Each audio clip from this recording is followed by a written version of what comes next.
मनीष कश्यप ने दिया अपने चाहने वालों को धोखा, साथ साथ पवन सिंह के साथ भी धोखा किया। आइए चलिए बताते हैं आपको पूरा सच। जैसा कि आप सभी को पता था कि मनीष कश्यप पश्चिमी चंपारण से निर्दलीय चुनाव लड़ने वाले हैं, लेकिन अभी खबर आ रही है कि मनीष कश्यप ने बीजेपी का दामन थाम लिया है, जिसके बाद अब मनीष कश्यप पवन सिंह का प्रचार नहीं कर सकते।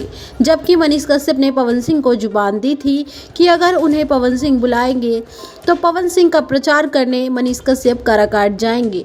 लेकिन अब मनीष कश्यप ने बीजेपी का दामन थामा है, जिससे साफ तौर पर ये तो साफ हो गया है कि मनीष कश्यप अब पवन सिंह का कोई प्रचार नहीं कर पाएंगे। साथ साथ मनीष कश्यप ने यह भी बताया कि मनीष कश्यप की ऐसी कौन सी मजबूरी ने मनीष कश्यप को बीजेपी ज्वाइन करने पर कर दिया मजबूर। मनीष कश्यप ने कहा कि मनोज तिवारी ने मेरी मां से कहा कि अपने बेटे को बीजेपी में शामिल करवा लो। साथ साथ मनीष कश्यप ने यह भी दावा किया कि मनीष कश्यप की मां बीजेपी की फैन है, यानी कि मनीष कश्यप अपनी मां के दबाव में बीजेपी एनडीए के गठबंधन से ज्वाइन हुए, जिसके बाद ये बात तो साफ हो गया कि अब मनीष कश्यप पवन सिंह का कोई प्रचार नहीं कर सकते।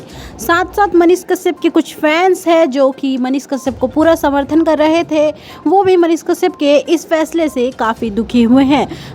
अब मनीष कश्यप बीजेपी के एनडीए गठबंधन से जुड़ चुके हैं। इस सब पर आप क्या कहना चाहेंगे? पवन सिंह पर भी दबाव बनाया जा रहा है कि पवन सिंह भी बीजेपी में ज्वाइन हो जाए, लेकिन पवन सिंह ने कहा कि अब मैं पीछे नहीं हट सकता। लेकिन हम आपको बता दें, ये चुनावी सियासत है, यहाँ कब क्या हो जाए, कौन सा पासा किस पर पलट जाए, कब कौन सा नेता अपनी बातों से मुकर जाए, इस सब पर कुछ कहा नहीं जा सकता। इस सब पर आप क्या कहना चाहेंगे? आप हमें नीचे अपनी राय कमेंट बॉक्स में जरूर बता सकते हैं। मिलते हैं नेक्स्ट वीडियो में, तब तक के लिए बाय बाय।